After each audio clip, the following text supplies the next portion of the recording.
মক্কায় আব্দুল্লাহরে তালাশ করে, আব্দুল্লাহরে পায় না। কোথায় রে আব্দুল্লাহ, কোথায় আব্দুল্লাহ, কোথায়? পায় না। আজকে 7-10 দিন হয়ে গেছে। হঠাৎ করে আব্দুল্লাহ যখন মক্কায় আসলো, মেয়েরা খবর পাইছে আব্দুল্লাহ মক্কায় আসছে। এর মধ্যে মরিয়ম ওয়ারাকা বিন নাউফেলের মেয়ে একমাত্র কন্যা খবর পাইছে। হঠাৎ করে তাকায় দেখে আব্দুল্লাহ রাস্তা দিয়া হাঁটতেছিল। মরিয়ম পাগল পাগল পাগল হইয়া ঘর থেকে বাহির হইয়া রাস্তায় দাঁড়াইছে আব্দুল্লাহর সামনে। আব্দুল্লাহর সামনে দাঁড়ায় বলে, আব্দুল্লাহ 10টা দিন ধরে পাগল পাগল হইয়া মক্কার অলিতে গলিতে তোমারে তালাশ করি, কিন্তু আমি তোমারে পাই না। বলো না তুমি এতদিন কোথায় ছিলা? হঠাৎ করে মরিয়ম আব্দুল্লাহর চেহারার দিকে তাকাইয়া মরিয়ম জোরে একটা চিৎকার দিয়া মাটিতে পড়ে গেছে, বেহুশ হয়ে গেছে। আব্দুল্লাহ চিন্তায় পড়ে গেল, মরিয়ম আমারে দেখে চিৎকার মেরে বেহুশ হয়ে গেলে ঘটনা কি? হুশ ফিরার পরে আবার চিৎকার শুরু করছে আর বলে, আব্দুল্লাহ 10টা দিন মক্কার অলিতে গলিতে তোমারে তালাশ করলাম, আজকে তোমার চেহারার দিকে তাকাইয়া আমি বুঝতে পারছি আব্দুল্লাহ রে, বল খানায় খাবার কসম দিছি আমার সঙ্গে লুকোচুরি করবি না। বল তুই কি বিবাহ করছস? বলে হ করছি। মেয়ের নাম কি আমেনা? বলে হ আমেনা। মেয়ের বাড়ি কি মদিনায়? বলে মদিনায়। আব্দুল্লাহ আব্দুল্লাহ আমি আজকে অনেক দিন ধরে পাগল হয়ে গেছি তোরে বিবাহ করার জন্য। আব্দুল্লাহ রে, আমি তোরে মন থেকে ভালোবাসতাম।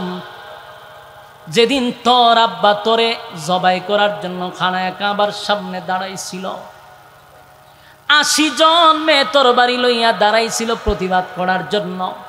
এ আব্দুল্লাহ, এই 80 জন মেয়ের নেতৃত্ব আমি মরিয়ম দিছি। আমার নেতৃত্বে 80 জন মেয়ে দাঁড় করাইছি তোমারে যেন জবাই না করে, কারণ আমার মনে বড় ধারণা ছিল, আব্দুল্লাহর স্বপ্ন দেখছি পৃথিবীর শ্রেষ্ঠ মা আমি হব। পৃথিবীর শ্রেষ্ঠ মা হব। এ আব্দুল্লাহ, তোমার জন্য কেন পাগল ছিলাম জানোনি? কেন পাগল ছিলাম, কেন পাগল ছিলাম জানোনি? আব্দুল্লাহ রে, আমার আব্বা কিন্তু তাওরাতের আলেম, আমি তাওরাতের আলেমের মেয়ে। আমি প্রতিদিন আমার বাবার সঙ্গে তাওরাত রিসার্চ করি। তাওরাতের প্রতি পৃষ্ঠায় পৃষ্ঠায় আমি মুহাম্মদের নাম পেয়েছি। এ আশিকে রাসূল,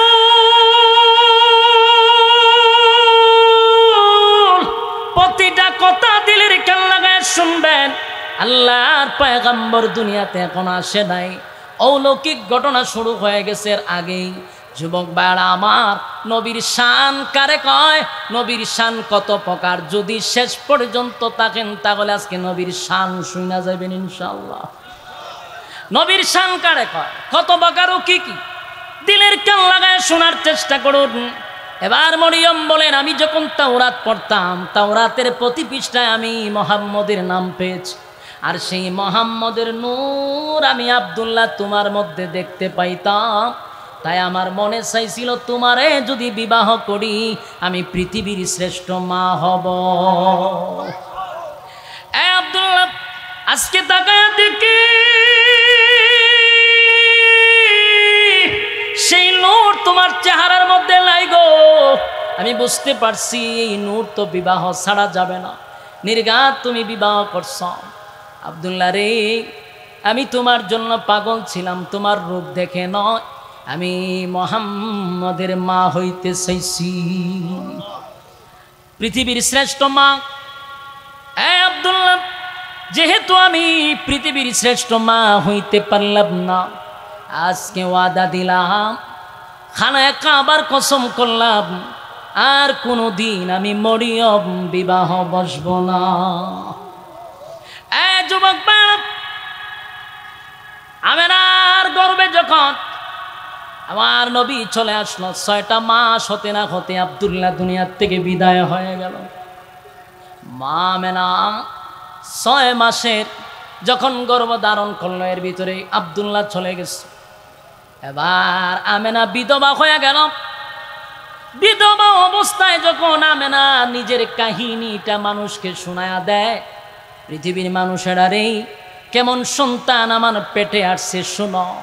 আমি আমেনা যখন রাস্তা দিয়া হাঁটি, কোনো পাখি আমার মাথার উপর দিয়া যায় না।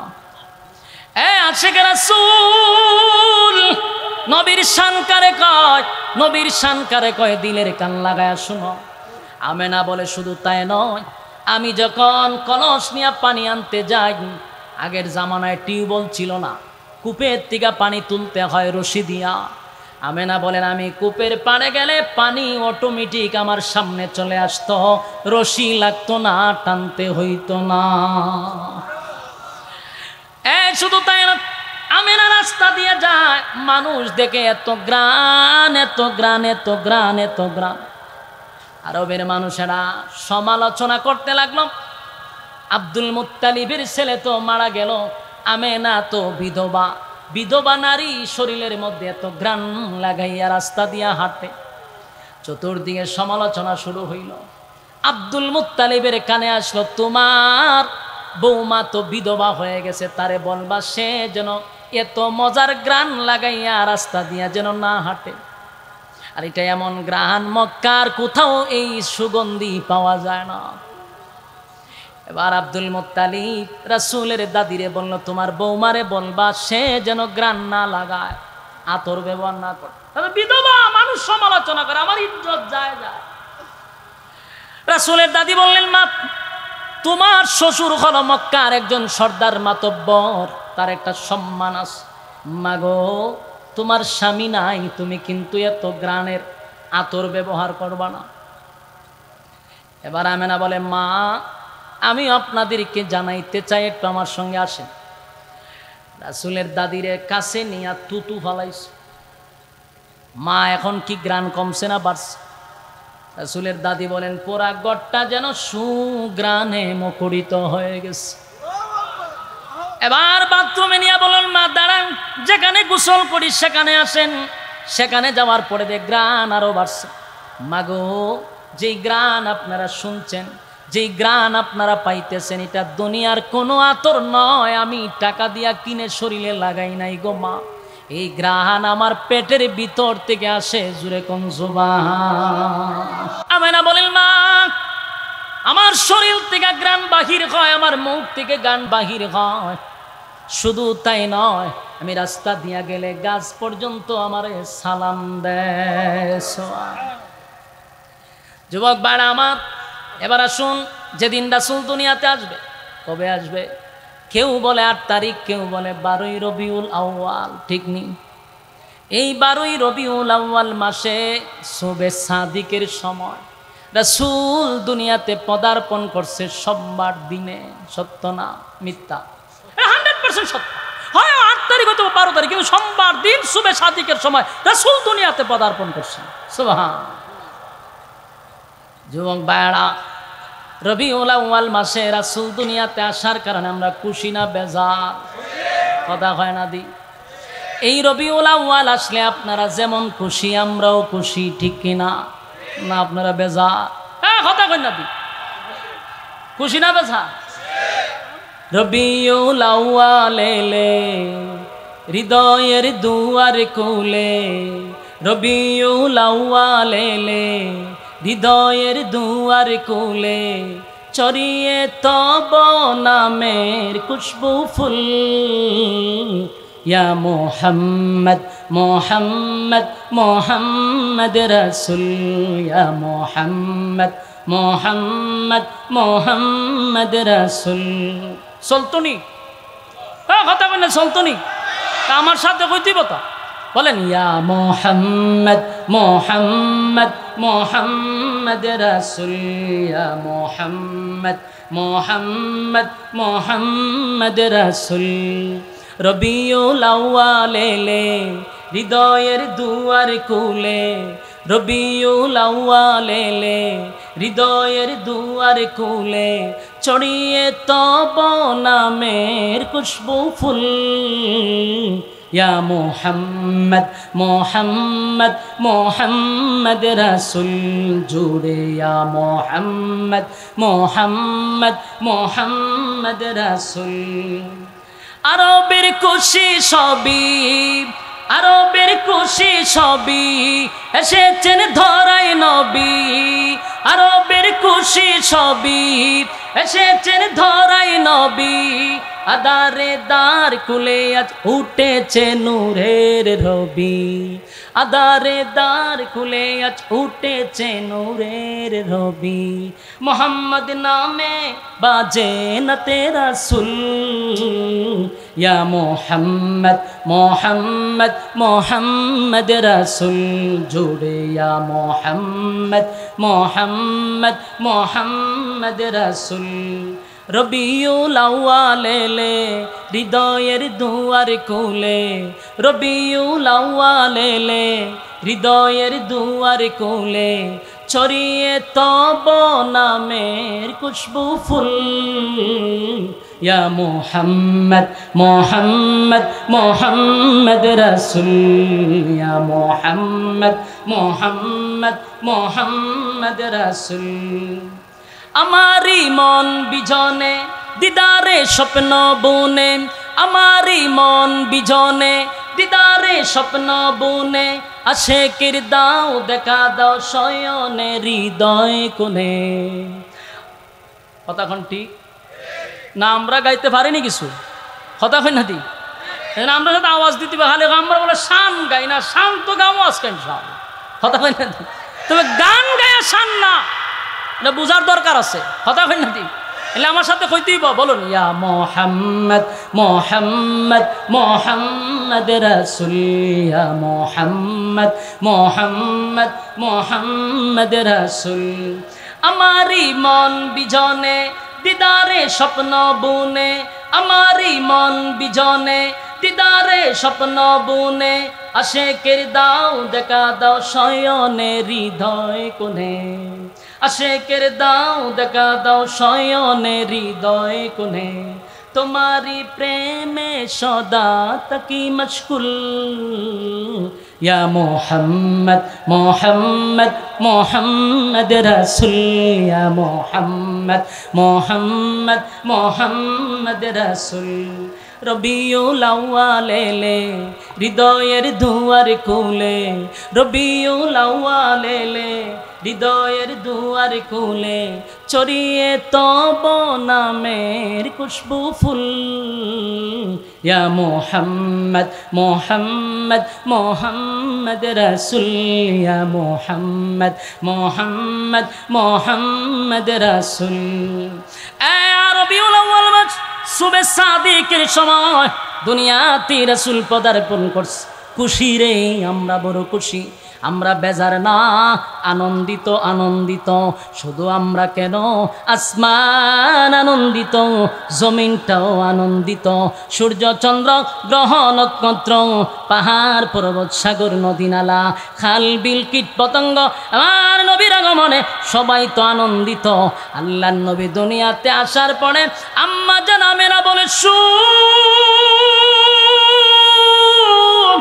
আমার ছেলে দুনিয়ার জমিনে আসছে গো স্বাভাবিকভাবে দুনিয়াতে আসে নাই স্বাভাবিকভাবে আসে নাই দুনিয়ার যত ছেলে সন্তান মেয়ে সন্তান জন্মগ্রহণ করে প্রত্যেকের শরীরে ময়লা লাগানো থাকে রক্ত লাগানো থাকে আমার ছেলে দুনিয়াতে আসার সাথে সাথে আমি তাকায়া দেখি আমার সন্তান রেখে যেন গোসল করাইয়া খুশবু পড়াইয়া লজ্জাস্থান ঘুরে দুনিয়ার জমিনে পাঠাইছে চিৎকার দিয়া কোন সুবহান এ বলুন তো দেখি এটা কোনো মানুষের দ্বারা সম্ভব হতা হয় না পৃথিবীর কোনো মানুষকে এইভাবে জন্মগ্রহণ করছে এই জুড়ে কোন করছে তাহলে আমার নবীর জন্মটা অলৌকিকভাবে জন্ম রাসূল দুনিয়াতে আসছে গোসল করা অবস্থায় খুশবু পড়াইয়া রাসূলকে পাঠাইছে এখানেই শেষ নয় পৃথিবীর প্রতিটা সন্তান আসার সময় কান্নাকাটি করে রে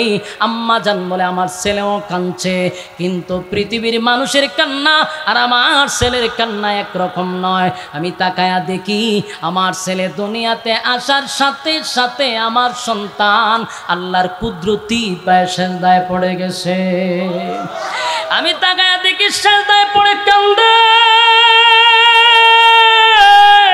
চিন্তায় পড়ে গেলাম আমার ছেলে গুনগুনাইয়া কান্দে, গুনগুনাইয়া কান্দে।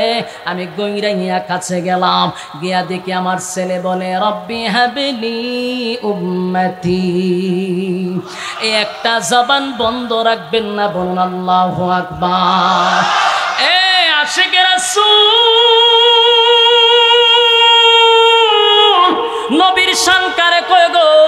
আমার নবী দুনিয়ার জমিনে আসছে অলৌকিক ভাবে, যেটা পৃথিবীর কোনো মানুষ এইভাবে জন্ম নিতে পারবে না। দুনিয়াতে আসার সাথে সাথে কেউ সেজদা দিতে পারে না। এখানেই শেষ নয়, আল্লাহর নবীর মা আমেনা বলেন, হঠাৎ করে দেখি আমার কাছে একটা ঘোষণা আসছে, আমার ছেলেকে নিয়ে যাবে। আমি তাকায় দেখি আমার আশেপাশে আমার ছেলে নাই। আমি পেরেশানির মধ্যে পড়ে গেলাম, কোথায় রে আমার কলিজার টুকরাকে? সারা ঘরে বিশ্রায়া পাই না। আওয়াজ আসলো আমেনা, চিন্তার কোনো কারণ নাই, তোমার সন্তানকে আমার আল্লাহ ইনভাইট করছে কুল কায়নাতের মধ্যে। তোমার ছেলেকে পরিচয় করায়া দিবে আমার আল্লাহ। সাত আসমানকে পরিচয় করাবে, সাত জমিনকে পরিচয় করাবে, কুল কায়নাতকে পরিচয় করাইবে।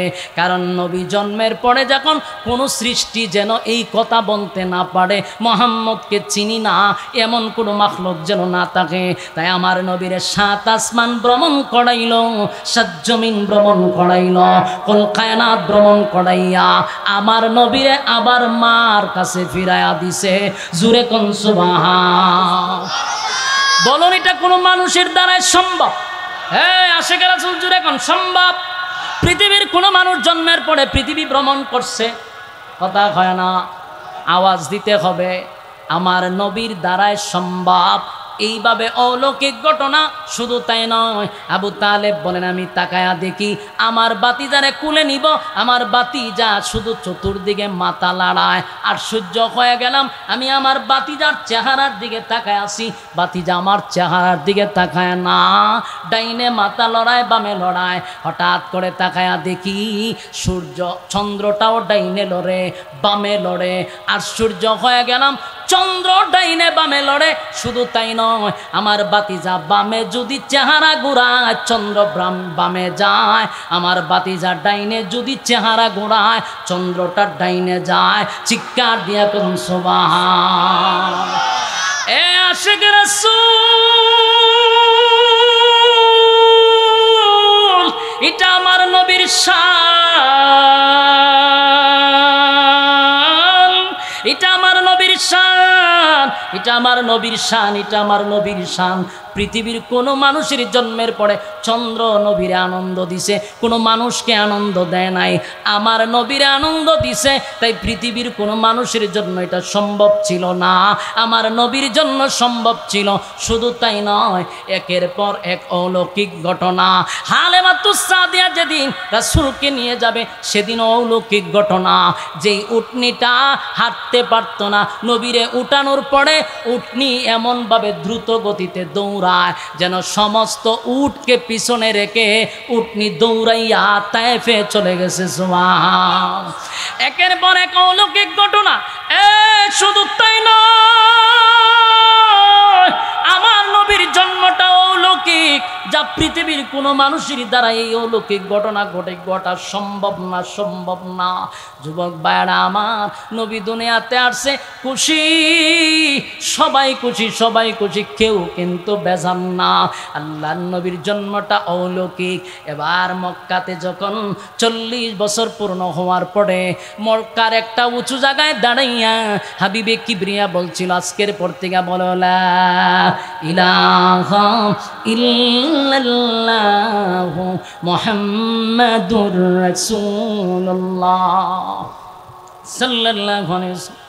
এই ইয়াদ আছে, মক্কার সব মানুষটা বলে আব্দুল্লাহর পুত্র মুহাম্মদ বলে তোমারে ডাকলাম, আর আজকে তুমি মুহাম্মাদুর রাসূলুল্লাহ হয়ে গেলা, কেমনে তুমি রাসূল হইছ? এবার রাসূল প্রশ্ন করে, আমার 40 বছরের জীবন ইতিহাস থেকে দেখো, তোমরা যদি অ্যানালাইজ করো, পর্যবেক্ষণ করো, তাহলেই বুঝবা আমি নবী হওয়ার যোগ্য। কথা বুঝতেছেন? রাসূলের জীবনীটা কয় বছর? 63 বছর। 40 বছর কোরআন নাজিল হওয়ার আগে হলো 40 বছর, 40 বছর পরে ঘোষণা দিল আমি মুহাম্মাদুর রাসূলুল্লাহ। মক্কার মানুষ বলে কেমনে রাসূলুল্লাহ হইলেন? নবী বলেন আমার জন্ম থেকে নিয়ে 40 বছর খাটাখাটনি কইরা দেখ, ভালো করে কাটতে দেখ।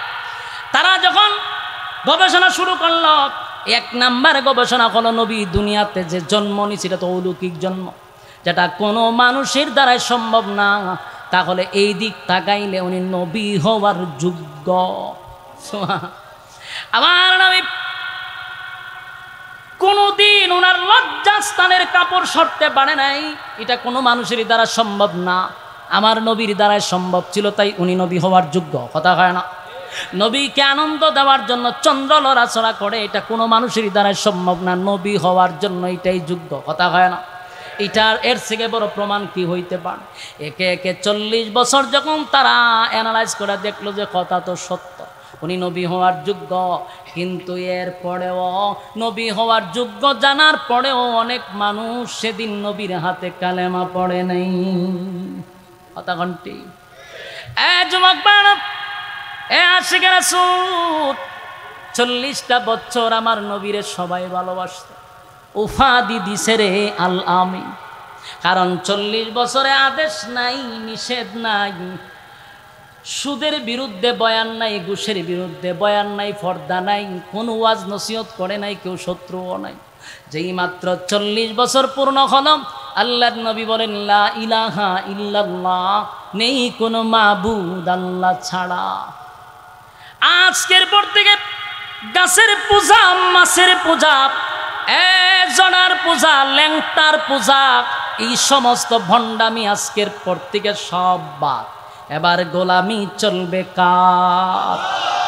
যেই মাত্র রাসূল বললেন আজকের থেকে আগুনের পূজা, সূর্যের পূজা, চন্দ্রের পূজা, পাথরের পূজা, ল্যাংটার পূজা, জড়ার পূজা, আয়োজনের পূজা, খাইতনের পূজা সব বাদ, গোলামি চলবে কার? সেদিন থেকেই তারা নবীর বিরুদ্ধে দাঁড়ায়া গেছে। কথা এখন বুঝতেছেন? স্বার্থে যখন আঘাত করছে তখন দাঁড়ায়া গেছে রাসূলের বিরুদ্ধে। 40 বছর রাসূলের ছিল জীবন ইতিহাস, চুপ ছিল রাসূল 40 বছর। এটা ছিল নবী হওয়ার জন্য যোগ্য, যে এর সব প্রমাণ 40 বছরের ভিতরে রয়েছে। এই 40 বছর উম্মতের জন্য পালনীয় নয়। বুঝেন নাই মনে কথা? 40 বছরের পুরা বিষয়টা কি কেউ পালন করতে পারবো? পালন করা সম্ভব? পালন যদি করতে পারবো তাহলে তুই রাসূলের মতো জন্ম ইয়া দেখা। রাসূলের জন্মের পরে সূর্য চন্দ্র লড়াচড়া করছে, তুই লড়াচড়া করে দেখা। তাহলে বোঝা গেল 40 বছরের জীবন ইতিহাস এটা পালনীয় নয়, এটা আলোচ্য আলোচ্য আলোচ্য। বাকি 23 বছরের জীবন ইতিহাস শুধু আলোচ্য নয়, এটা পালনীয় পালনীয় পালনীয়। আমাদের সমাজের মানুষগুলি কোনটা আলোচ্য কোনটা পালনীয় এখন পর্যন্ত এতটুকু বুঝার জ্ঞান নাই। এরা দেখবেন বুঝে কম, লাফায় বেশি। বেটা আমারে তুই 40 বছরের জীবন ইতিহাস লয়ে যে লাফাস, এটা তো রাসূল নবী হওয়ার যতগুলা কোয়ালিটি মানে ইয়েগুলা দরকার, যতগুলা মানে সার্টিফিকেট দরকার, সবগুলো আমি 40 বছরের ভিতরে। বেঈমানরা তো আমরা নবী হয়েছেন কেমন বলে, 40 বছর গাইডটা দেখ আমি কেমন নবী হয়েছি। কিন্তু 40 বছরের ভিতরে তো পালন করার কিছু নাই। যখন 40 বছরের পরে কোরআন আসছে, নামাজ এটা কি আলোচ্য না পালনীয়? পর্দা আলোচ্য না পালনীয়? তাহলে পালনীয় কোনটা আলোচ্য কোনটা এটা বুঝতে পারছেন? এই জন্য বেশিরভাগ মানুষ দেখবেন 23 বছরের জীবন ইতিহাস নিয়ে আর লাফায় কম। কারণ এখানে আলোচনা করতে গেলে পালন করতে হবে, নামাজ পড়তে হবে, রোজা রাখতে হবে, হজ করতে হবে, যাকাত দিতে হবে, পর্দা মানতে হবে, সুদ ছাড়তে হবে, ঘুষ ছাড়তে হবে। এই জন্য এটা মানতে রাজি না যেখানে নামাজ নাই, রোজা নাই, হজ নাই, যাকাত নাই, পর্দা নাই, সুদ ঘুষ সয়লাভ, সেটা মানতে রাজি। রাসূলের মিলাদ নিয়ে আলোচনা করলে কি হয়? নফল ইবাদত বন্দেগীর সব হয়। আমরা কোনো সময় মিলাদুন্নবী অস্বীকার করি না। মিলাদুন্নবী যারা মানে না এরাও মুসলমান হতে পারে না, কারণ রাসূলের মিলাদ আপনাকে মানতে হবে। কিন্তু এটা আলোচ্য, এটা কি? এটা আলোচনা করতে পারবেন, যত আলোচনা করবেন। এমন কি কিতাবে লেখছে রাসূলের প্রস্রাব পায়খানা নিয়েও যদি কেউ আলোচনা করে আল্লাহ তার নফল ইবাদত বন্দেগীর সওয়াব দেয়। কিন্তু ভাই আল্লাহ আপনি আমারে তো কিছু মেধা দিছে, ঠিক না? বাসাত গিয়া বালচের সঙ্গে মাতালায় চিন্তা করবো যে 40 বছরের জীবনীটা একটু পড়ি তো, 3টা অধ্যায় আছে, আপনি পড়েন না কেন? আপনার বাপ দাদার ইচ্ছা পড়েন, যেগুলার কোনো এভিডেন্স নাই, কোনো অথেন্টিক কোনো ধরনের কোনো ডকুমেন্টস নাই, ইডি হারা জীবন পড়তেছেন আর ওয়াজ করতেছেন। আপনি রাসূলের 3টা অধ্যায় নিয়ে পড়েন না কেন? 40 বছরের জীবন ইতিহাসে কোন বিষয়টা উম্মতের জন্য পালন করতে হবে একটা দেখাইয়া দেন। আমার 14 গোষ্ঠী আপনার সাথে আসছি, কথা কন্যা দি। হ্যাঁ, আপনি কোনোদিন মরার আগ পর্যন্ত সময় দিয়েছি আপনারা, কিন্তু আপনি এটা বোঝার চেষ্টা করেন 40 বছরের জীবন ইতিহাসটা আলোচনার বিষয়। যেমন আলোচনা কি, রাসূল জন্ম কিভাবে গ্রহণ করছে আমরা আলোচনা করতে পারবো, রাসূলের 40 বছরে কি কি ঘটছে আমরা আলোচনা করতে পারবো, কিন্তু পালন করুন কেমনে রে ভাই? কোরআনে নাজিল হইছে না।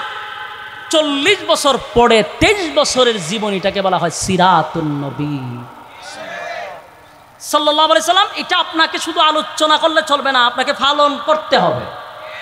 তাই অনেক মানুষ চিন্তা করে দেখছে যেটা তো পালন করতে হয়, নামাজ পড়তে হয়, রোজা রাখতে হয়, এর লেগে এরা নাম দিছে কিতা মারেফত। কিতাব বলে এটা গুফন।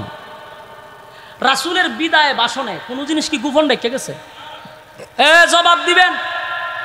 রাসূল বলছে আমি যা আল্লাহ আমার কাছে বলছিল সব আমার উম্মতের মধ্যে প্রকাশ করছি, কোনো কিছু আমি গোপন রাখি নাই। তাহলে তুমি কয়টা আপনার এলেম নাই? এরা কেন জানে কয়টি মারিফতের এলেম আমরা নাই। রাসূল সব প্রকাশ করে গেল, তোর কাছে বুঝি আইনা আলাদা ওহী নাজিল করছে? নাজিল করতে পারে, শয়তান আছে তো। এদেরকে যদি জিগায় নামাজ ফরজ না করে হয় মারেফত ওলার নামাজ লাগে না, এটা আমরা সেই শরীয়তের কাজ শেষ করে পড়ছি। মারিফত শব্দটা তো গুফন, ইডিরে আলাদা দরজা লাগায় ইচ্ছা মতো সাইজ করে খন যে আমরা গুফনে মাইট দিছি, খন যেত না, খালি গুফন জায়গায় খেসন লাগবো। কতক্ষণ ঠিক? আজকের থেকে স্পষ্ট আমাদের আকীদা আমরা প্রকাশ করলাম। বলুন আমরা মিলাদুন নবী বিশ্বাস করি কিনা? আমরা মিলাদুন নবী বিশ্বাস করি, এটাও বিশ্বাস করি মিলাদুন নবী বিশ্বাস না করলে ঈমান থাকবে না। কতক্ষণ ঠিক? মিলাদুন নবী আলোচ্য, সিরাতুন নবী পালনীয়, কিন্তু মানতে হবে দুটোটাই। দুটোটাই বিশ্বাস করতে হবে, পালন করতে হবে, আলোচনা করতে হবে, ঠিক কিনা? সম্মানিত শুধু এবার আমার রাসূলের শান বলি না আমরা, বলে আমাদের ওয়াজে রাসূলের শান নাই তো গানের মধ্যে শান আছে? যদি জিগা গীতারে গান গাছ গান গাই না রে, শান গাই। তোরে কাটা বসে তুই গান গাই শান গাইতে?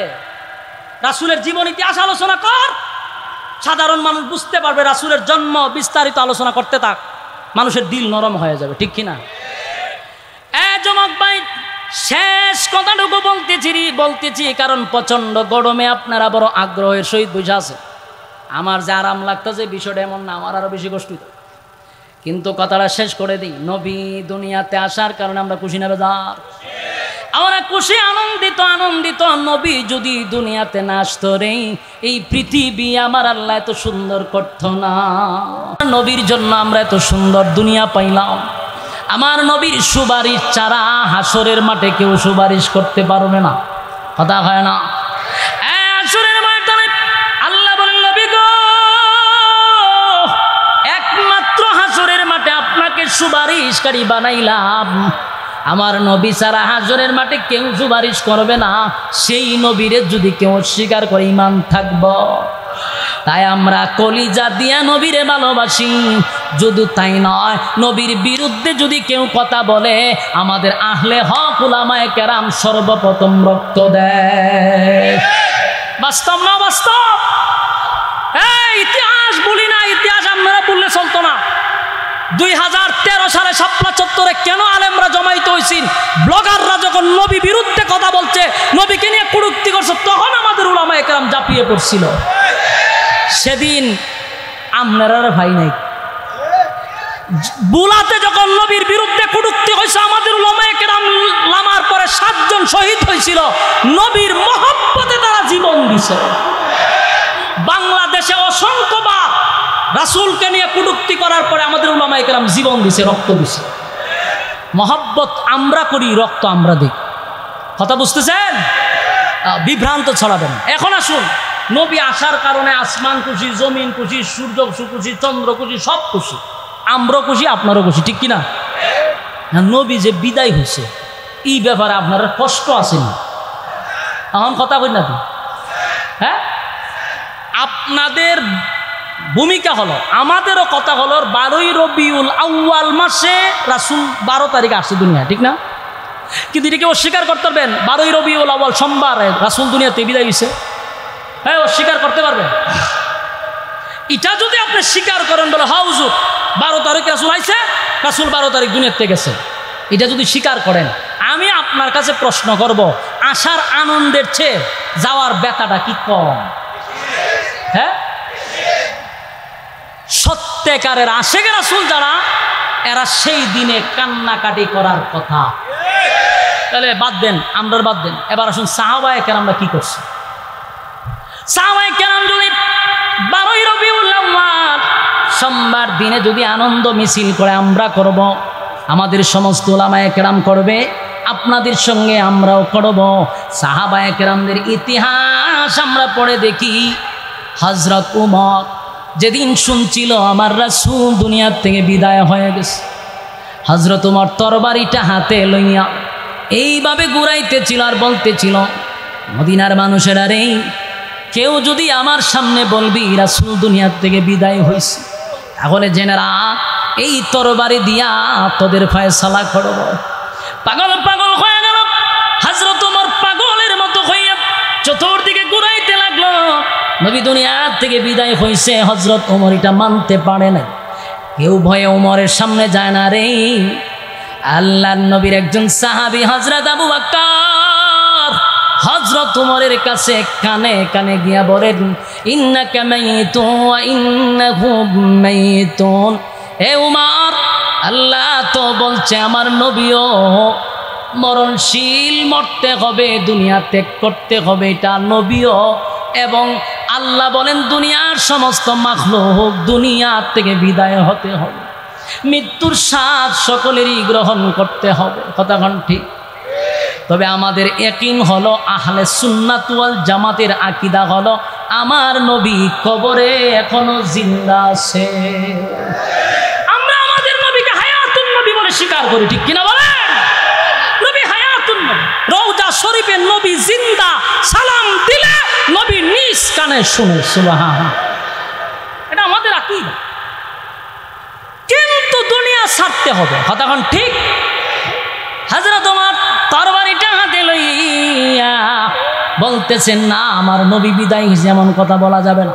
কিন্তু হযরত আবু বকর যখন কানে কানে আয়াতটা পড়ে শোনায়া দিল, হযরত ওমর তরবারিটা ফেলে মাটিতে লুটায়া পড়ে কান্দে আর বলে, হায় রে, আমার নবী কি চলে গেছে। কান্নার রোল পড়ে গেল, গোটা মদিনায় কান্নার রোল পড়ে গেছে। নবী নাই, নবী নাই, নবী নাই, নবী নাই, নবী নাই, কান্নার রোল পড়ে গেছে। হায় রে, সাহাবীদের কান্না, হযরত আবু বকর কান্দে, উমর কান্দে, উসমান কান্দে, আলী কান্দে, সব সাহাবীরা কান্দলো কান্দলো কান্দলো। এমনকি আল্লাহর নবীর মেয়ে ফাতেমা, রাসূল যেদিন দুনিয়ার থেকে বিদায় হয়ে গেল, 6 মাসের ভিতরে বেঁচে ছিল, একটা দিনের জন্য ফাতেমা একদিন মুস্কি হাসি দেয় নাই।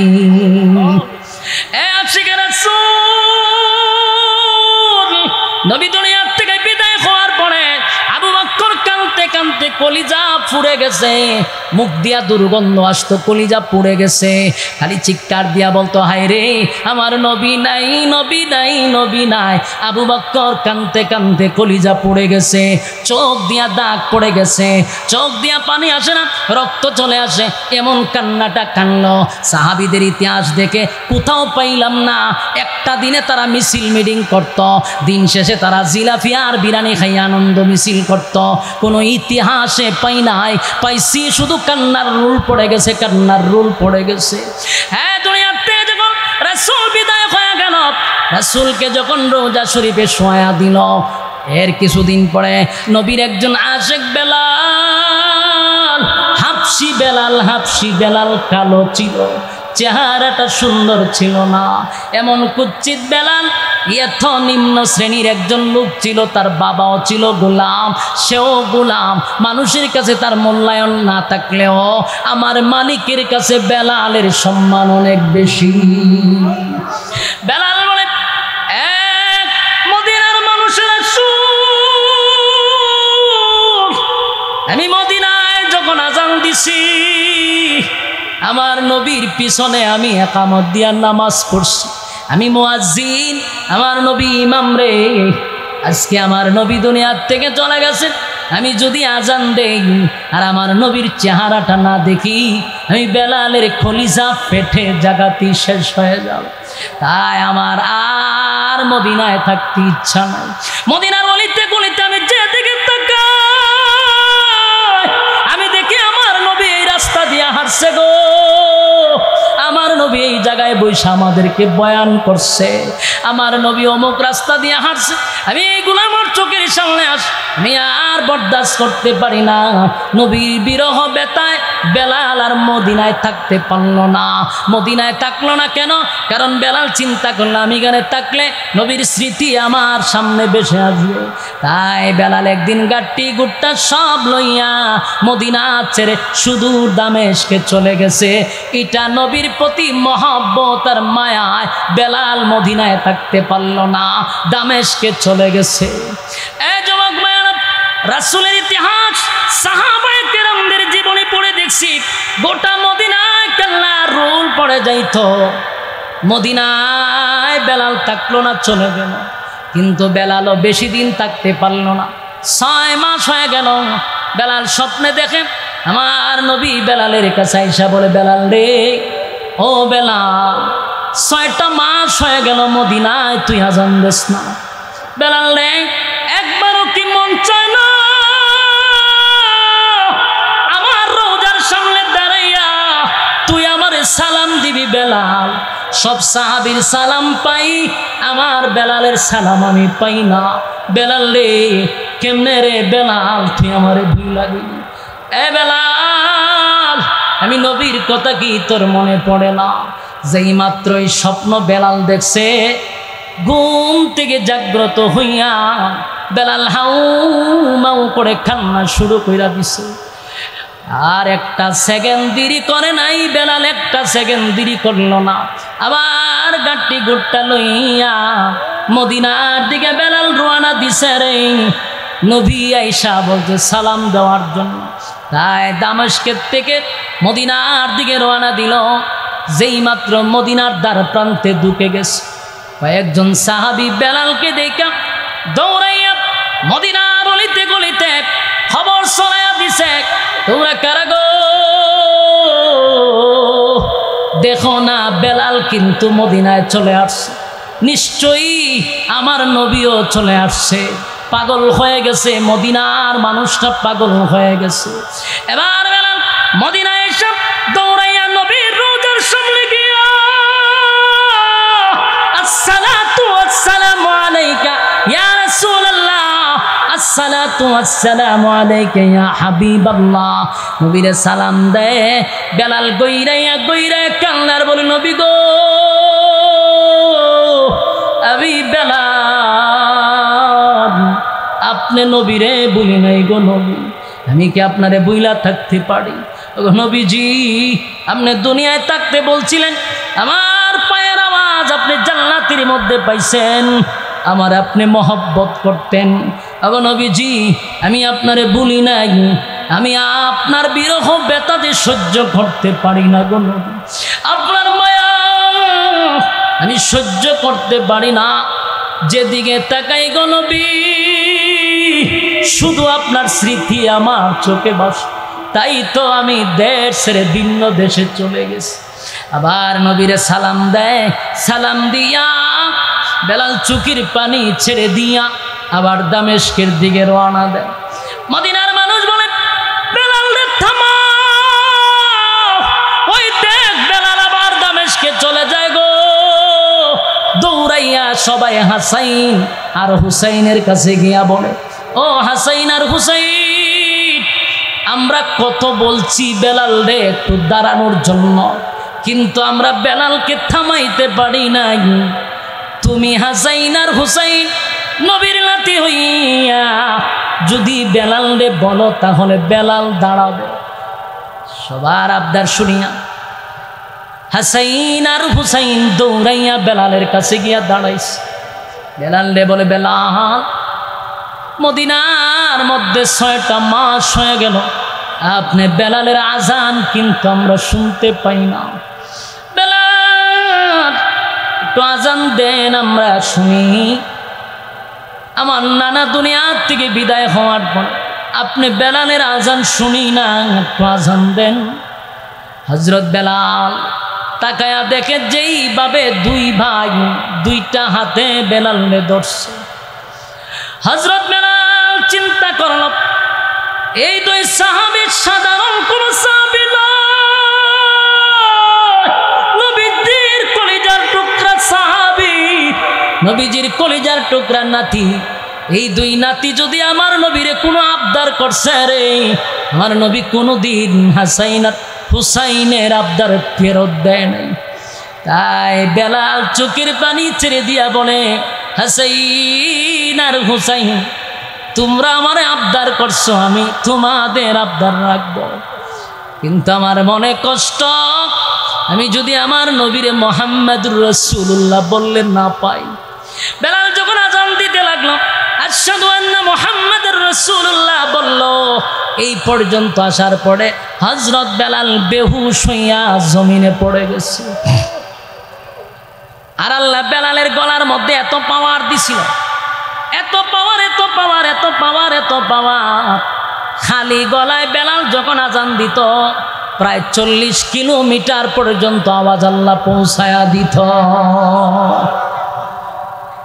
মদিনার অলিতে গলিতে বেলালের আজান পৌঁছে গেছে গো। মদিনার নারী, শিশু, বাচ্চারা বেলালের আজান শুইনা পাগল পাগল হয়ে গেছে। 6 মাস পরে বেলালের আজান শুনছে। মদিনার অলিতে গলিতে ঘোষণা শুরু হয়ে গেছে, মা সন্তানকে নিয়ে ঘর থেকে বাহির হয়ে গেছে। ছোট ছোট বাচ্চারা, মহিলারা, বৃদ্ধরা ঘর থেকে পাগল পাগল হইয়া বাহির হইছে। ওই তাকায়া দেখো বেলালের আজান শোনা যায়, তার মানে বেলাল আসছে, আমার নবীও আসছে রে, নির্ঘাত আমার নবী চলে আসছে। পাগল পাগল হইয়া সব দৌড়াইয়া খানা কাবার দিকে যায় গো, নবী আসছে, নবী আসছে, নবী আসছে, নবী আসছে, পাগল হইয়া যা গিয়া দেখে বেলাল বেহুশ হইয়া জমিনে পড়ে আছে। বেলাল আশহাদু আন্না মুহাম্মাদুর রাসূলুল্লাহ বলতেন আমার নবীর দিকে তাকাইতো। আজকে তাকায়া দেখে নবী নাই। বেলাল বরদাস্ত করতে পারল না, কলিজা পেটে যায়, বেলাল বেহুশ হইয়া পড়ে গেছে। এই যুবক বাবা, সাহাবীদের ইতিহাস পড়ে পাইছি, নবী দুনিয়া থেকে বিদায় হওয়ার পরে সাহাবীরা কান্নলো, হযরত আবু বকর কান্নলো। যতদিন আবু বকর বেঁচে ছিল নবীর ব্যথায় ব্যথিত হইয়া কলিজাটা যেন পুড়ে গেছে। হযরত উমর কান্নলো, আবু বকর কান্নলো, আলী কান্নলো, ওসমান কান্নলো, বেলাল কান্নলো।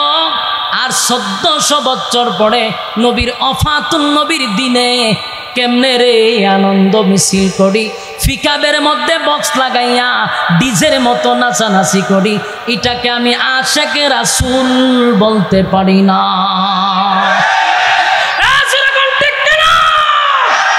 নবীর আশেকরা কোনোদিন আনন্দ মিছিল করতে পারে না, নবীর আশেকে রাসূল সেই দিন কান্নাকাটি করতে পারে। এবার আসুন, নবী তার মিলাদুন নবী, আমাদের নবীর জন্ম রাসূল কেমনে পালন করতেন। রাসূলের জন্মের দিন সোমবার রাসূল রোজা রাখতেন, সাহাবায়ে কেরাম রোজা রাখতেন। তাহলে এই সোমবার দিন রাসূল নিয়মিত রোজা রাখত। আমরার দেশের রোজা রাখছিনি, কথা কই না, কয়জন রোজা রাখে? কারণ মিছিলের পরে তো খাওয়ান আছে। আমি আপনাদের আনন্দ মিছিলটাকে এখনো বলতেছি, এত বিরোধিতা না, কিন্তু আপনারা রোজা রাখা নবীর তরিকা অনুযায়ী জন্ম দিবস পালন করেন। আবার আমি অনেক ভিডিও ফুটেজ দেখছি কেকও কাটে। কেক কাটা ইসলামের কোথাও আছে? এটা আশিকে রাসূলের পরিচয় নয়। সম্মানিত সুধী, আর এখন শুরু হয়েছে কি, ইদানিং দেখছি মাজার নিয়ে শুরু হয়েছে বাঙ্গাবাঙ্গি। আমরা এটাও বলি মাজার বাঙ্গার পক্ষে আমরা না। কথা কি বুঝতেছে? একদম ক্লিয়ার। বাংলাদেশে কোনো মাজার বাঙ্গা হোক এটা আমরা চাই না। আমরা চাই মাজারের মধ্যে যারা ইয়াবার ব্যবসা করে, মাজারের মধ্যে যারা গাঞ্জার ব্যবসা করে, মাজারে যারা সিদ্ধির ব্যবসা করে, মাজারে যারা নারী পুরুষ একত্রিত হয়ে বেপরদায় নাচানাচি করে, এমন দুষ্ট লোককে পিঠের চামড়া তুলে ফেলবেন বাইরে। বন্দামি দূর করতে হবে, ঠিক কিনা বলো? আমরা আল্লাহর ওলিদের বিরুদ্ধে নয়, আমরা ওলিদেরকে সম্মান করি, এই জন্য কোনো মাজারে আমরা সিদ্ধি ধরাই না। তোরা যে আশিকে রাসূলের পরিচয় দিয়া ওলি আউলিয়াদেরকে বেজ্জতি করতাছ, তোরা এই ওলিদেরকে আমরাও সম্মান করি না। তোরা করস, তোরা সিদ্ধি ধরাস, মহিলা লইয়া নাচানাচি করস, দুল বাজনা বাজাস, এতে ওলির সম্মান বাড়ে না কমে? কমাস তোরা খোস আমদারে, দুটো তো মিলে না। কথা কন না দিক। কিন্তু মাজার বাংলার পক্ষে আমরা নয়, কারণ মাজার আল্লাহর ওলিরা শুয়ে আছে, মাজার জিয়ারত করা সুন্নত সুন্নত সুন্নত। মাজার হলো জিয়ারতের জায়গা।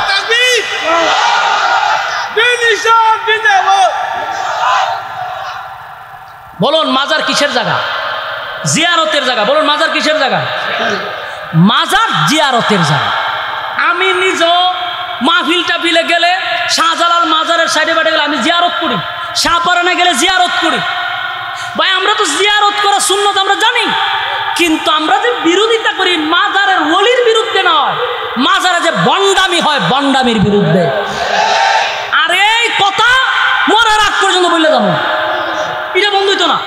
আপনি বন্ডামি করবেন আর আমরা বলবেন মাজার বিরোধী। সুরা মাজার বিরোধী না, মাজারের বন্ডামির বিরুদ্ধে। ওলির দরবারটারে তোরা নাফাক বানাইতেছস, অসম্মানিত তোরা করতেছস। আমি ঢাকা মিরপুর 1 নম্বরে 3 বছর ছিলাম, আমার বাসা ছিল শেরালি বাজার, কি কয় শালি মাজার, এর পাশে আমার বাসা ছিল। আমি যা দেখছি তা আপনারা অনেকে দেখেন না। ওখানে গিয়া দেখি এইভাবে টানা শুরু করছে, জট মট লাগায়া বেড়া বেডি জটা জডি টাইন্য ছুটানি যায় না। তো জিগাইলে মিটা খরচ করে কইতা না করলে বাবের জগতে যাওয়া যায় না। বলুন তো দেখি, আমরা মাজারের পরিবেশ নষ্ট করছি না এরা করছে? এরা রে নবীর দুশ্মন কয় না, ওলির দুশ্মন করা কয় আমরা রে। বুঝা গেল সন্দেহ আছে। আমার কথা কি কোনো বেজাল আছে? বাস্তব কইছি না অবাস্তব কইছি? আমরা কি সত্যিকারের ওলির বিরুদ্ধে, না মাজারের ভিতরে যারা ওলির মাজারকে, যারা কবরকে নাফাক করতেছে তাদের বিরুদ্ধে? তাদের বিরুদ্ধে। স্পষ্ট না অস্পষ্ট? স্পষ্ট কথা। তাই আমরা এখনো বলি যারা মাজার ভাঙতেছে তাদের ব্যাপারে বলছি, মাজার ভেঙে আপনারা কি বুঝাইতে চাচ্ছেন সেটার পক্ষে আমরা নয়। যদি সত্যিকারে ওলি থাকে সেটা হেফাজত করা আমাদের দায়িত্ব, বন্ডামি দূর করা আমাদের দায়িত্ব। কিন্তু অনেক জায়গাতে আছে আসলে এটার মধ্যে কোনো ওলিয়া উলিয়া নাই, হুদাও দিয়ে একটা ব্যবসার জন্য রাস্তার পাশে একটা ডেক দিয়া তো রাখছে আর একটা কাপড় দিয়ে ঘুরে তো রাখছে। বাইঙ্গে দাদা আসলে কোনো খবর নাই। বাস্তব না বাস্তব? আমার এলাকাতে এক মাজার আছে, অনেকে হুজুর আমরা সারা জীবন দেখছি বট গাছের নিচে একটা পাগল থাকতো, এটা জট মট লাগিয়ে থাকতো, এটা মরছে পরে এটা গাতায় মাজার দিয়েছে। এরকম বুয়া মাজার আছে না নাই? কিন্তু সত্যিকারের আল্লাহর ওলির মাজার যেখানে আছে সেখানে আমরা জিয়ারত করতে যাই। আমরা ওলিয়া উলিয়ার বিরুদ্ধে নয়। এই দেশে নবী রাসূল আসে নাই, এই দেশ ইসলাম প্রচার করছে ওলিয়া উলিয়ারা। অস্বীকার করার কোনো সিস্টেম আছে? আল্লাহ আমাদের বুঝার আমল করার তৌফিক দান করুক, আমিন। খাদিম ফাউন্ডেশন ইসলামিক রিসার্চ সেন্টারের উদ্যোগে 12ই রবিউল আউয়াল উপলক্ষে খড়মপোড়া খাওড়া আয়োজিত আজকের 11তম বার্ষিক ওয়াজ ও দুয়ার মাহফিলের সম্মানিত আজকের যিনি সভাপতি হাফেজ মৌলানা লুৎফুর রহমান খান সাহেব খাদেম, আজকের মাহফিলের আরও আছেন হজরত মৌলানা মুফতি আসাদুজ্জামান খান সাহেব মুহতামিম জামিয়া মজহারুল হক দারুল উলুম মাদ্রাসা দেবগ্রাম। আরও আছেন হজরত মৌলানা জখওয়ান খাদিম, হজরত মৌলানা জনাব মোহাম্মদ উমর ফারুক খাদিম। আজকের মাহফিলের প্রধান অতিথি ছিলেন ব্রাহ্মণবাড়িয়ার কৃতি সন্তান প্রখ্যাত আলেমে দ্বীন হজরত মাওলানা মুফতি সিবগাতুল্লাহ নূর সাহেব দামাত বরকাতুহুম, সিনিয়র মুহাদ্দিস জামিয়া ইসলামিয়া ইউনুসিয়া ব্রাহ্মণবাড়িয়া, এই মাসটাকে কেন্দ্র করে 12ই রবিউল আউয়ালের দিন এই 12 তারিখে আমরা অনেক সময় আনন্দ মিছিলও করি। যে যেইভাবে পারে নবীর প্রেম তারা জাহির করে। আজকের এই দিন রবিউল আউয়াল মাসের 12 তারিখ। আমরা সচরাচর জানি যে এই মাসে রাসূল আরবি সাল্লাল্লাহু আলাইহি ওয়াসাল্লাম সুবহ সাদিকের সময় সোমবার দিনে দুনিয়াতে পদার্পণ করেছেন। যদিও বিজ্ঞ আলেমরা এই ব্যাপারে অনেক কথা বলে থাকেন যে এখানে ইখতিলাফ আছে, জন্ম নিয়ে ইখতিলাফ, কেউ বলে 8 তারিখ, কেউ বলে 12 তারিখ। কিন্তু একটা বিষয় একমত, কোনো ইখতিলাফ নাই, এটা হলো 12ই রবিউল আউয়াল সোমবার দিনে রাসূলের ওফাত হয়েছে, এর মধ্যে কোনো সন্দেহ নেই, কোনো ইখতিলাফ নেই। তাহলে এই দিনটা শুধু জন্মের তারিখ না ওফাতের তারিখ? আপনারা আমার আওয়াজ আপনাদের কান পর্যন্ত যায়নি? আমি মাহফিলে আসার আগে অনেকবার বলছি, যিনি মাহফিল ডাকছে, যে দেখেন আপনারা সাউন্ডটা কিন্তু ঠিক রাখেন। এত বলার পরেও যদি এখন আপনারা বলতে হয় যে সাউন্ড আসে না, দুঃখজনক। যারা মাহফিল কর্তৃপক্ষ তাদের দুর্বলতা।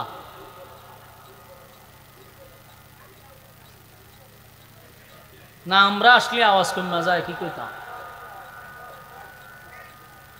অন্য সময় তো সাউন্ড ঠিক থাকে।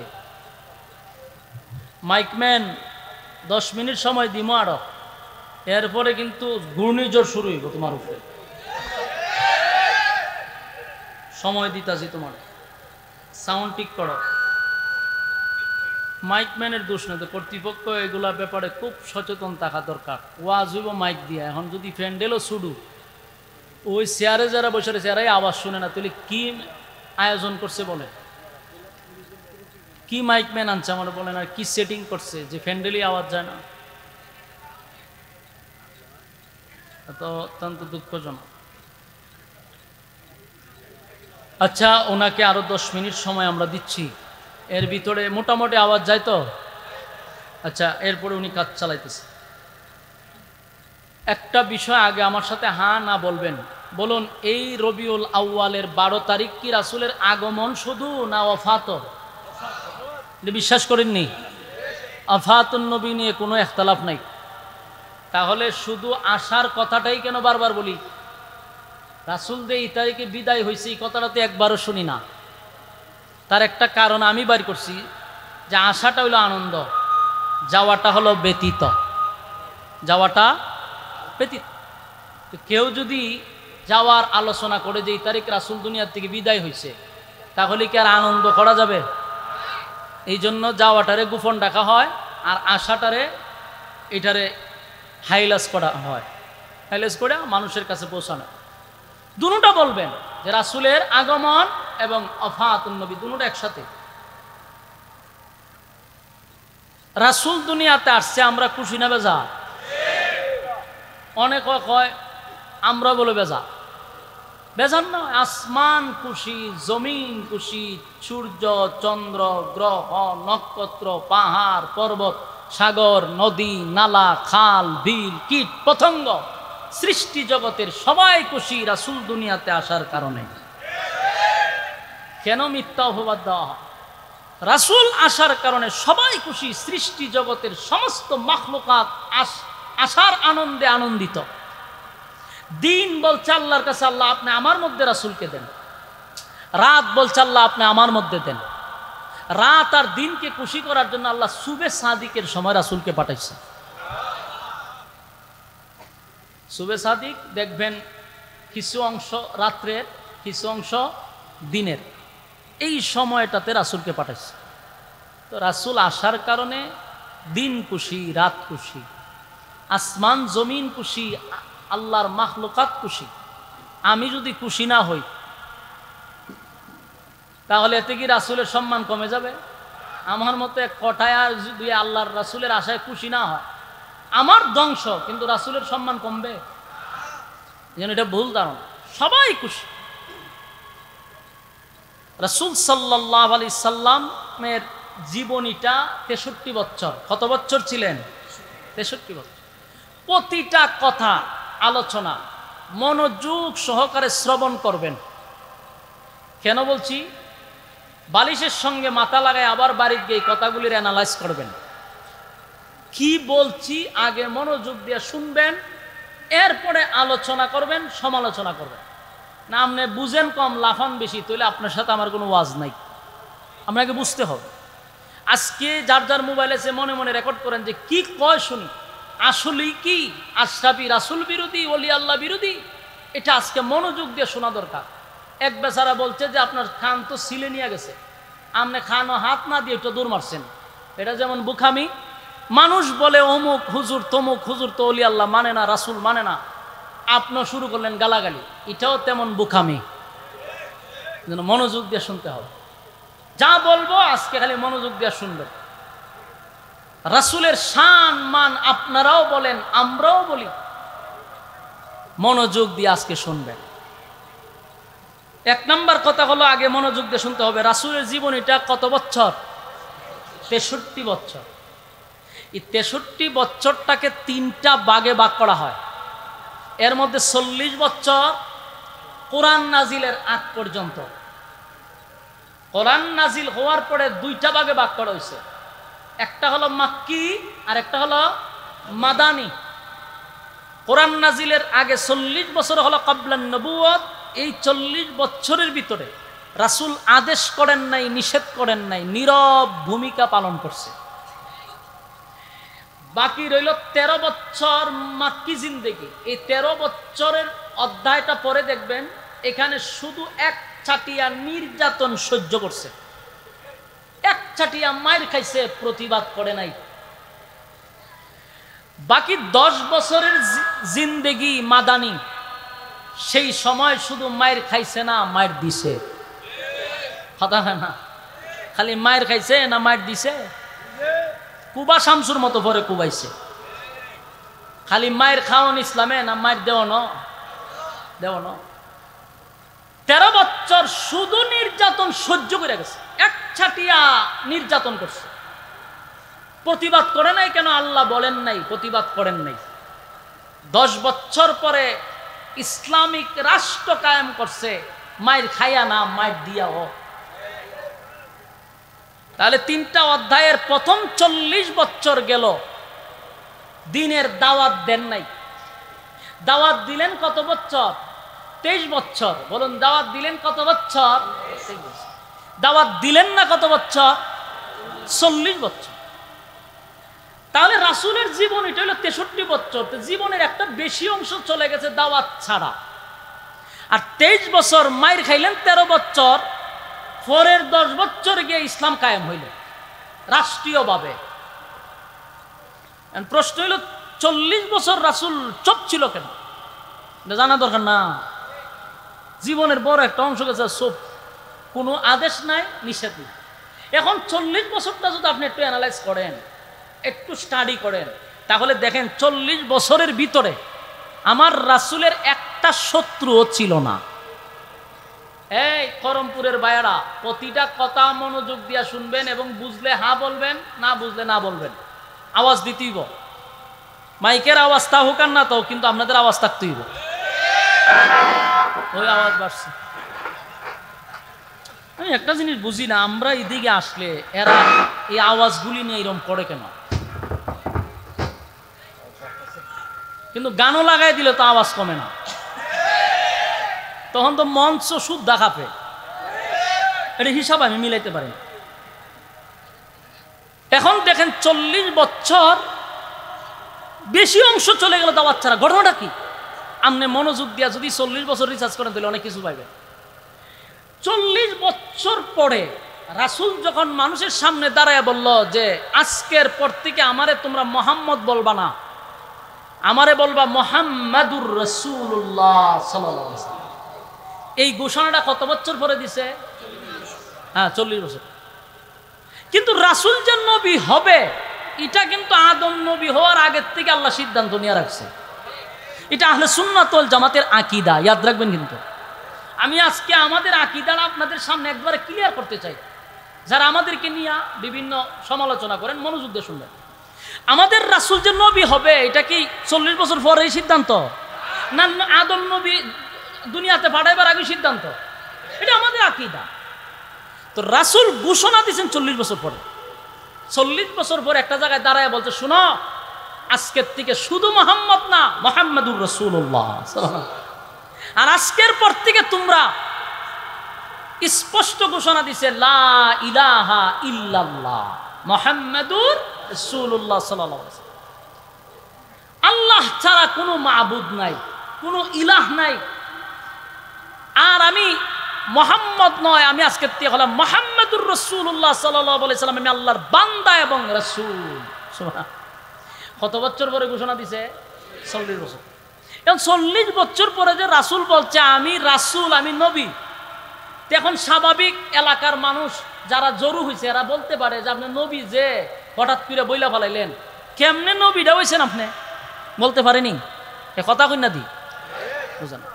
আমি যদি এখানে দাঁড়াই কই বলে কয়ও খরমপুরের রাস্তার থেকে আমি এমপি হয়েছি, তা আপনারাও বলে খারাপ বলে কোন অ্যাঙ্গেলে হয়েছে, কেমনে হয়েছেন আপনি? ইটা আগে কন, এরপরে আপনি এমপিটা পরে আগে কই না আপনি কেমনে হয়েছে?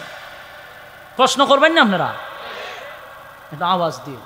ঠিক রাসূল যখন বলছে আজকের থেকে আমি রাসূলুল্লাহ, মক্কার সবাই খারিয়া হতে কেমনে, কোন অ্যাঙ্গেলে?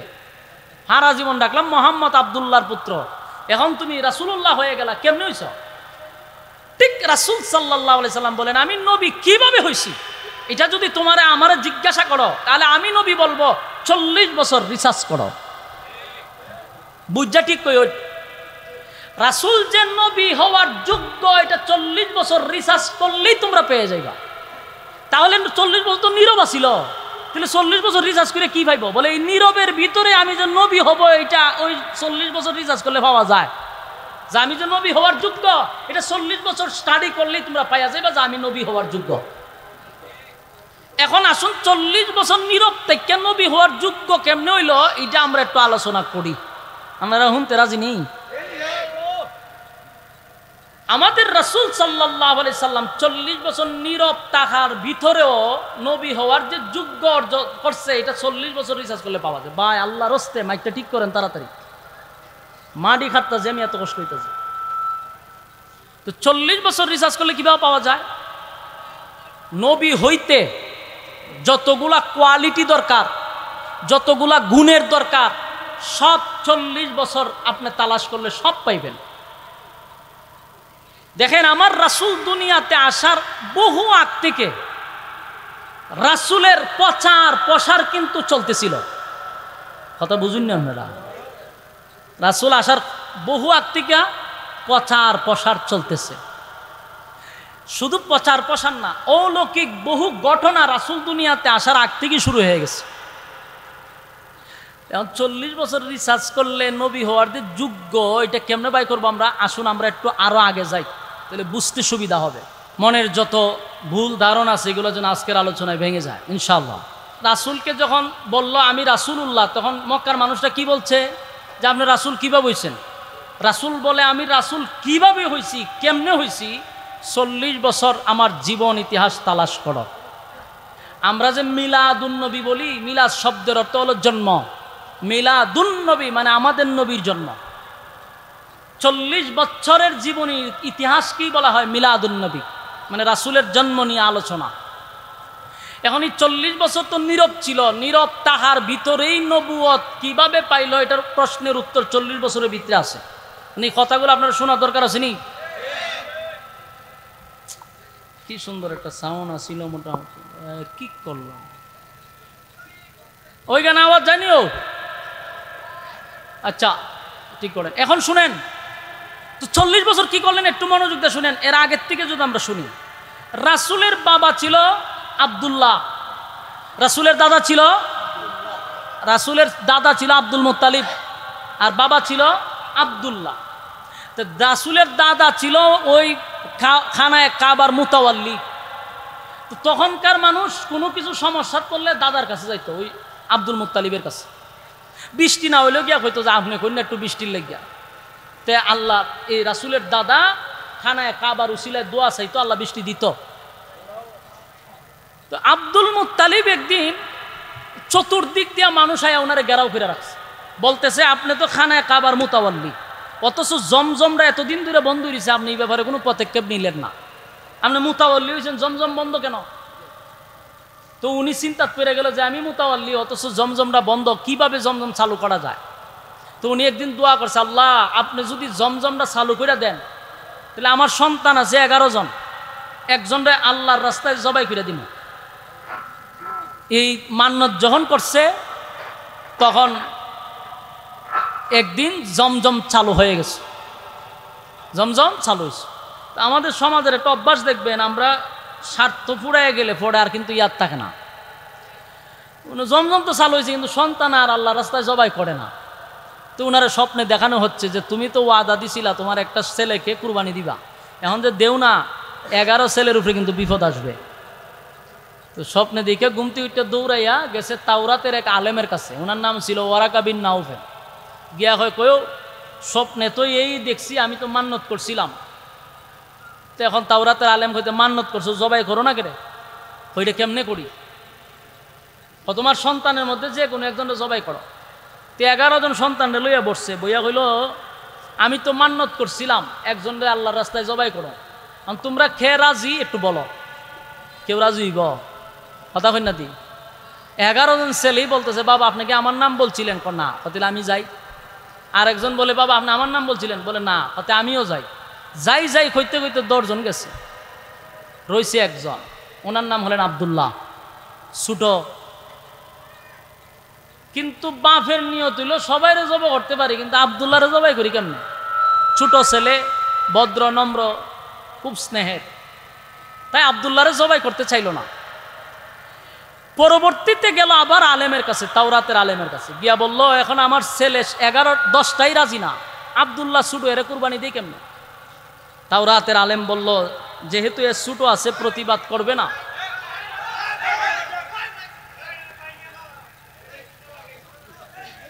এটা কি কোনো ষড়যন্ত্র কিনা? ষড়যন্ত্র হইতে পারে কিনা সন্দেহ লাগতেছে তো। হ্যাঁ না, এটা কি ষড়যন্ত্র হইতো তো না? এরকম হইতো কেন? আমার প্রশ্ন হলো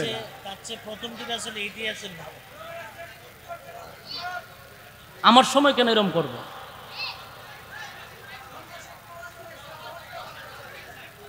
আমার সময় কেন এরকম হইবে? আমি এটা বুঝতে পারতেছি না।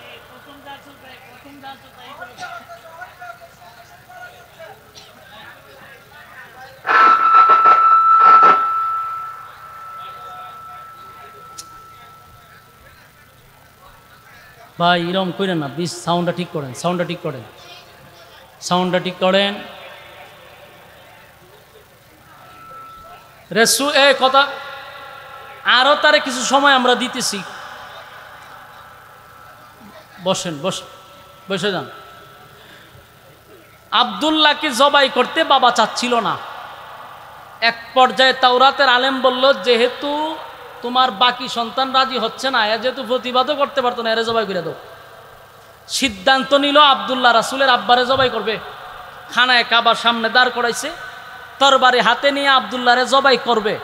এমন সময় দেখে প্রায় 80টা তরবারি লইয়া মহিলারা দাঁড়াই গেছে। কতজন মহিলা?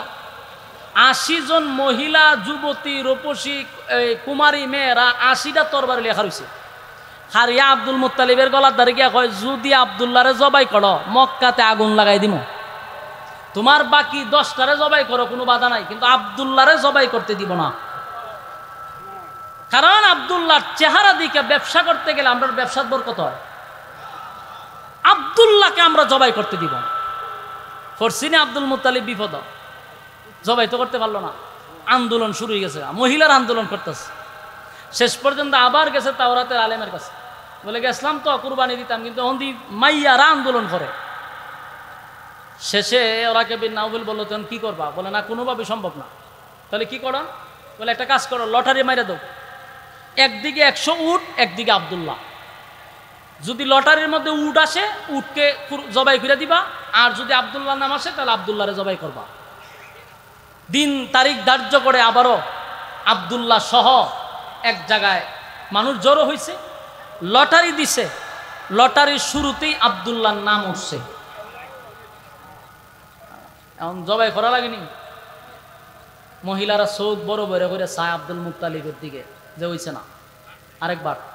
আরেকবার দিছে, আবার আব্দুল্লাহর নাম।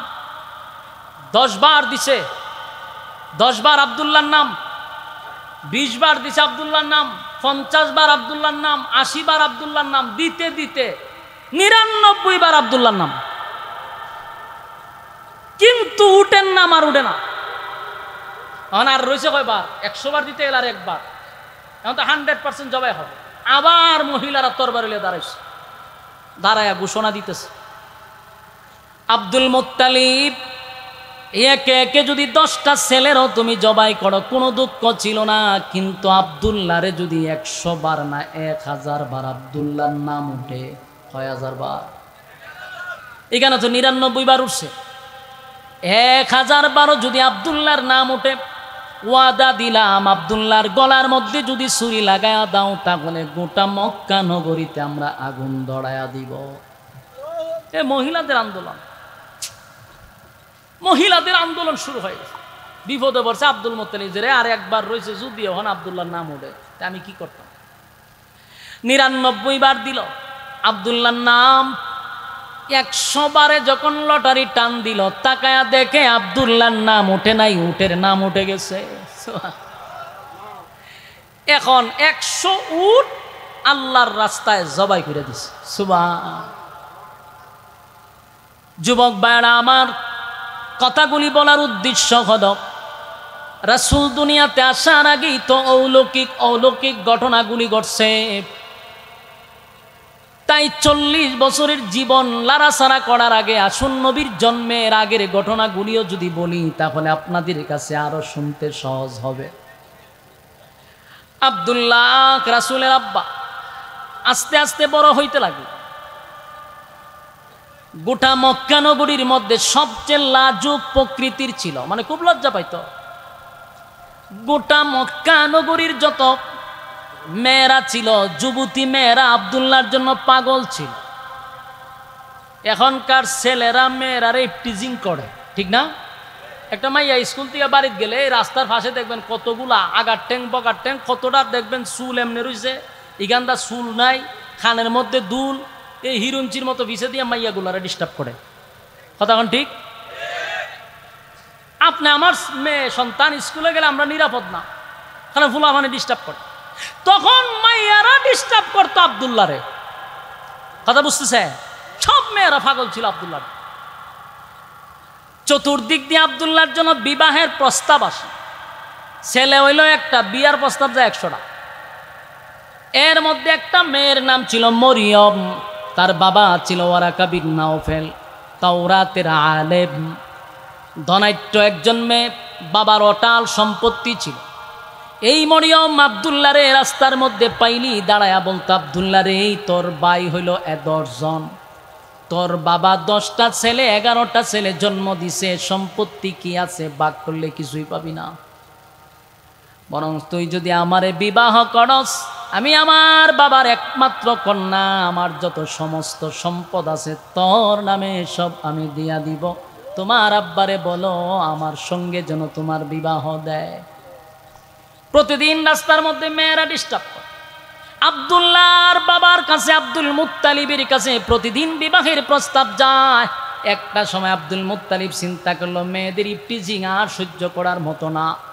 রাত্রের বেলায় অন্ধকারে নিজের সন্তান আব্দুল্লাহরে লইয়া মক্কা ছেড়ে মদিনার দিকে চলে গেছে।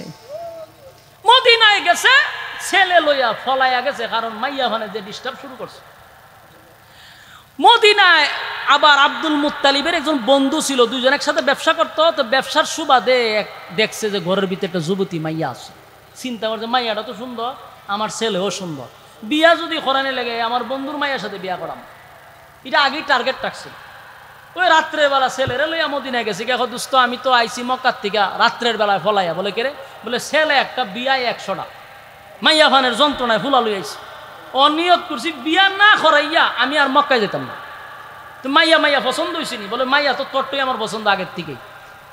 তো বন্ধু হইলে দোস্ত তোর ছেলে অনেক সুন্দর, আমার মেয়েও সুন্দর, তেনে বিয়া করাইলে। বিবাহ করাইয়া দিছে।